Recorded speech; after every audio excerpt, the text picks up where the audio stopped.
Hello, my name is Joe Robertson with Move On Technology. I've been working in tech and cybersecurity my entire life. Now I'm here to help you and your company move on past your complicated technology issue so you can get back to what you really want to do, running your business. After a cybersecurity breach or other large IT failure, you may have clients or regulators to answer to. In order to answer their questions, you may have a large amount of technical data from your IT team that doesn't make much sense to you, but it does make sense to them.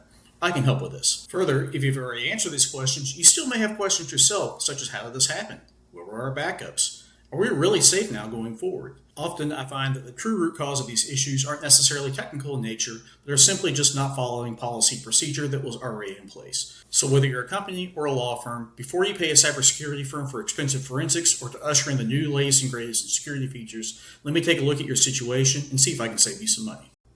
Now let me show you a real-world example of how I can help. Today I'm going to review an incident that occurred some time ago, but still has a relevant problem that occurs many times today. You had an outage, you lost data, where were your backups? I would never use a real incident that occurred with one of my clients, so I have to use ones that were posted publicly for my advertisements. So the one I'm using today is from a company who is an IT service provider that helps many other IT developers and people out there who code. And what I like about this is that they include a whole lot of data. They were very upfront about it. You probably won't be this upfront in your disclosure, but there's a lot of technical information that I expect to see from my IT team. So this is easy for me to sort through as an example of the services I provide. To save some time, basically what happened here is an IT employee accidentally deleted a database. No problem, mistakes happen, but when then to restore the backup, they found that the backups weren't there. How does this happen? Isn't backups one of the most important parts of an IT department? The answer is yes, and it shouldn't happen. So how does it? Let me take a look. Almost immediately, something jumps out at me as an omission. They say that they were on version 9.6 for the database, but their backup was configured for version 9.2, therefore everything was failing. So I immediately started asking the question, has this database always been failing because it was on version 9.6? Was it never on version 9.2?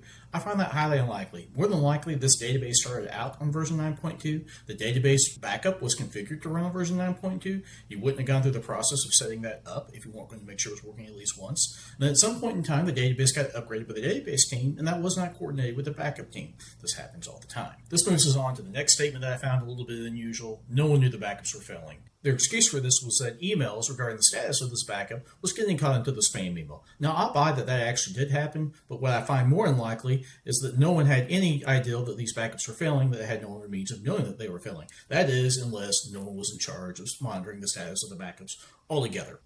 And a little bit further on the disclosure, you find that that was indeed actually the case. Not only was no one monitoring the backups, there was no one in charge of testing them.